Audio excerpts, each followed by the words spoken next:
दोस्तों, ग्रुप में रहने वाले तमाम भाइयों को सलाम अर्ज़ है। उम्मीद है कि आप तमाम अल्लाह के फजल करम से बखैर आफियत होंगे और एहतियात बरतते होंगे जहाँ तक हो सके। इस वबा से बचाव के लिए बहुत ज़रूरी है। और इस वक्त मैं चंद बातें आपसे शेयर करना चाहता हूँ। आज सियासत हो जाए, सियासत गर्मा गई है, तमिलनाडु की भी और वेस्ट बंगाल की भी, क्योंकि आइंदा साल इंतखाबात होने वाले हैं और असदुद्दीन ओवैसी साहब की सियासत भी गर्मा गई है। उनकी आमद पर तमिलनाडु में बातचीत हो रही है। वेस्ट बंगाल भी वो जाने वाले हैं, इसका भी जिक्र किया जा रहा है।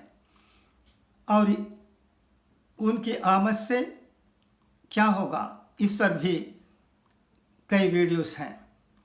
बंगाल में भी उनकी क्या हैसियत है, इसका जिक्र भी वीडियो में होते रहता है। जहाँ तक आखिर का ख्याल है, सियासत को कम्युनलाइज करने की ज़रूरत नहीं है। फ़िरक़ा परस्ती हमारे मुल्क के लिए ख़तरा है। इस ख़तरे से बचने की ज़रूरत है। किसी दूसरे की फ़िरक़ा परस्ती हमारे लिए फ़िरक़ा परस्त बनने के लिए मौका नहीं दे सकता। हम तो इस्लाम के दाई हैं, इस्लाम को लोगों के सामने रखते हैं, तमाम लोगों को अल्लाह के बंदे मानते हैं, रब रहमतुल लिल आलमीन कहते हैं, तो फिर हम क्यों तकसीम करें लोगों को? इसकी गुंजाइश ही नहीं। हमें तो सबको मिलाने की कोशिश होनी चाहिए, क्योंकि हम तमाम लोगों को एक ख़ानदान के मानते हैं, एक कुंबे के मानते हैं। मुसलमान, हिंदू, सिख, ईसाई सब भाई भाई हैं का सिर्फ ज़बान से नहीं बल्कि अमल से भी अपनाने की कोशिश करने वालों की तादाद मुसलमानों में बहुत ज़्यादा है। तो ऐसे में सियासत को कम्युनलाइज करना, फ़िरक़ा परस्ती को हवा देना किसी तरह से भी ठीक बात नहीं हो सकती है। तो रही बात असदुद्दीन ओवैसी साहब की, जो बंगाल भी जाना चाहते हैं, हमारे तमिलनाडु में भी आना चाहते हैं, मगर तमिलनाडु में भी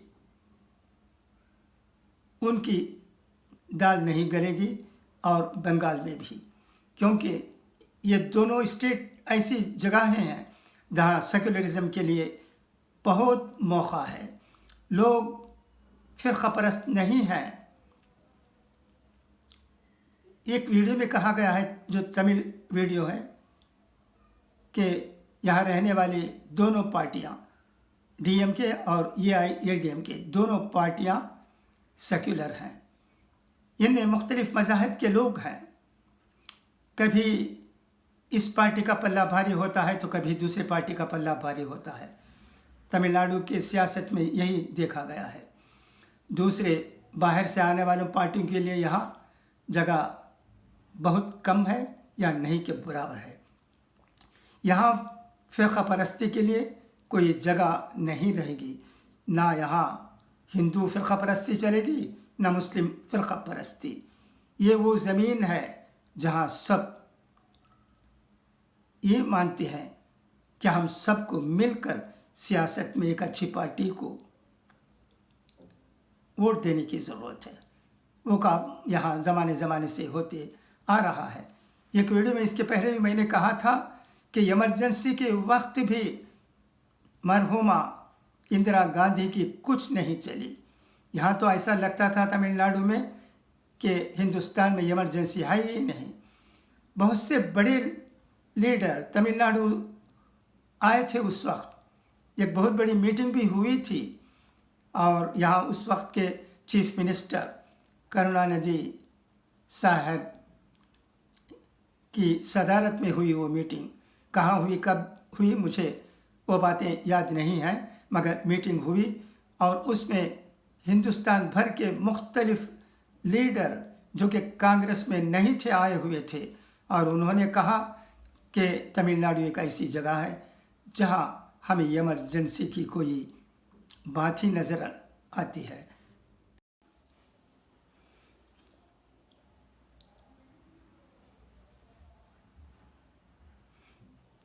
जहाँ तक ओवैसी साहब की बात है, हमारे दिल में उनकी कदर है, इसलिए कि वो एक अच्छे पार्लियामेंटेरियन हैं। उनकी तकरीर बहुत अच्छी तरह होती है, पार्लियामेंट में ज़्यादा भी होती है, इसलिए उन्हें पार्लियामेंट में अवार्ड भी मिला है अच्छी तकरीर करने के लिए। मुख्तलिफ़ पार्टी के लोग उनकी कदर करते हैं क्योंकि वो क़ानून दान हैं, क़ानून को अच्छी तरह समझते हैं और कई बातों को लोगों के सामने लाते हैं। पार्लियामेंट में भी उनकी तकरीर बहुत अच्छी तरह होती है।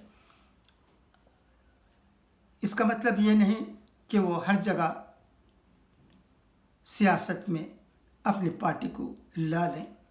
हैदराबाद के लिए उनकी पार्टी ठीक है, वहाँ उनकी कदर है, मुख्तलिफ़ मज़ाहिब के लोग उनको चाहते हैं।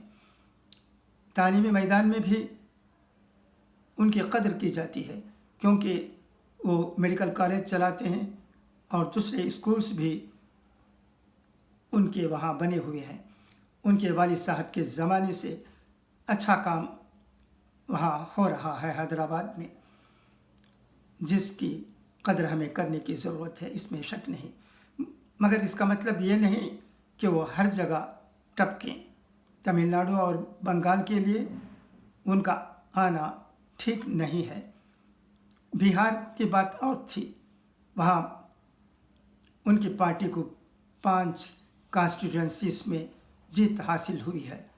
इससे खुश होकर वह और जगह भी और स्टेट्स में भी आना चाहते हैं और सियासत करना चाहते हैं, मगर यहाँ उनको नाकामी होगी। वेस्ट बंगाल में सुना गया है कि उनकी पार्टी के अच्छे लीडर जो वहाँ के उनकी पार्टी के लिए सब कुछ थे, इस्तीफ़ा देकर तृणमूल कांग्रेस में चले गए हैं, क्योंकि वेस्ट बंगाल और तमिलनाडु उनकी पार्टी के लिए रास नहीं आएंगे। यहाँ के लोग, जैसा कि मैंने कहा है, मुख्तलिफ़ किस्म के हैं।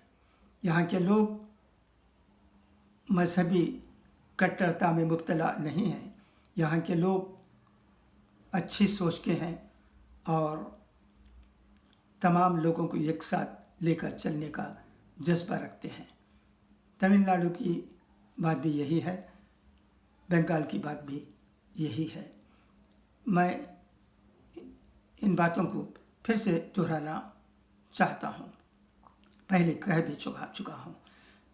लिहाजा गुजारिश है आजिज़ाना ओवैसी साहब से कि वो आइंदा साल होने वाले असेंबली इलेक्शन में तमिलनाडु में न आए।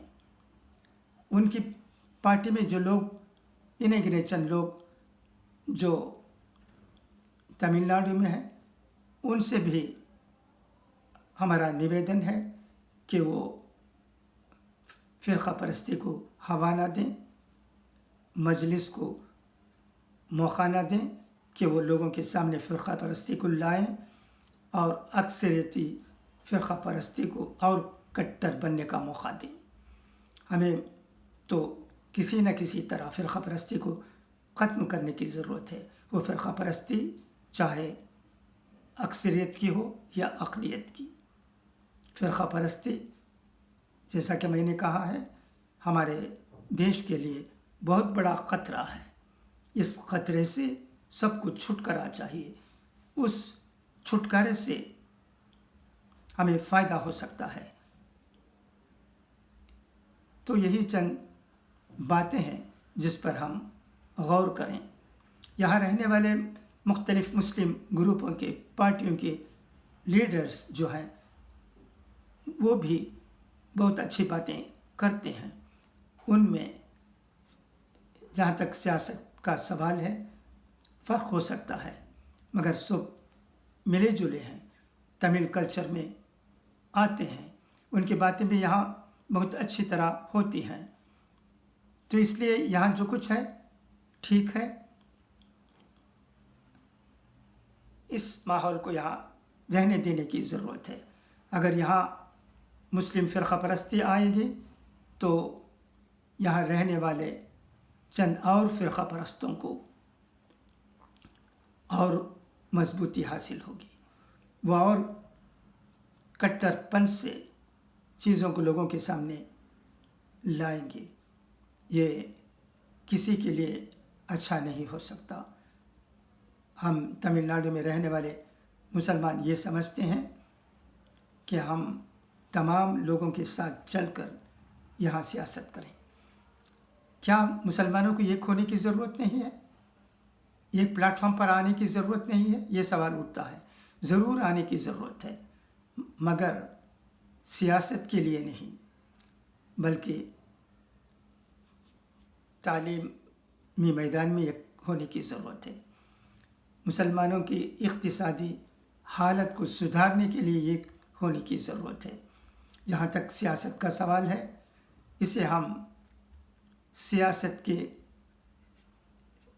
سیزن کے لیے ہی لمیٹڈ طور پر استعمال کریں تو ٹھیک رہے گا۔ انتخابات کے وقت ہم ضرور سیاست کریں، الگ الگ پارٹی میں رہ کر جس پارٹی کو ہم ٹھیک سمجھتے ہیں اس پارٹی کی تائید کرتے ہوئے، مگر ایک ہونے کی بات ٹھیک نہیں ہے۔ اب جو حالت ہے تمل ناڈو کی وہ ٹھیک ہے، مگر مسلمانوں کی معاشی حالت ٹھیک نہیں ہے۔ اس سے سدھارنے کے لیے تمام مسلمانوں کو، ہندوستان کے بھر کے مسلمانوں کو ایک ہونے کی ضرورت ہے۔ اگر ایسا کام ہوتا ہے تعلیمی میدان میں اور اقتصادی حالت کو سدھارنے کے معاملے میں ایک ہوتے ہیں اور کچھ سچ مچ کر دکھاتے ہیں تو یہ سب کے لیے خوشی کی بات ہوگی۔ اسی طرح ہم قوم کی بھلائی بھی کر سکتے ہیں اور ہمارے ملک کو بھی مضبوط بنا سکتے ہیں۔ ہمارے ملک میں بھی تمام لوگوں کو مل جل کر اس کی حالت کو بہتر بنانے کی کوشش ہونی چاہیے۔ جس کسی بھی پارٹی سے ہندوستان کی مضبوطی کی بات ہوتی ہے ان کی تائید ہمیں ضرور ملنی چاہیے۔ اسی طرح ہم ہمارے ہندوستان کو جو کہ سارے جہاں سے اچھا ہے بہتر بنا سکتے ہیں، آگے لے جا سکتے ہیں۔ بس یہ رہی چند باتیں جو میں آپ سے شیئر کرنا چاہتا تھا۔ ان تمام باتوں پر سوچیے اور اپنے خیالات کا اظہار کیجیے۔ آپ کے خیالات جو بھی ہوں اگر ہو سکا تو انہیں لوگوں کے سامنے رکھنے کی کوشش کیجیے۔ خدا حافظ، فی امان اللہ۔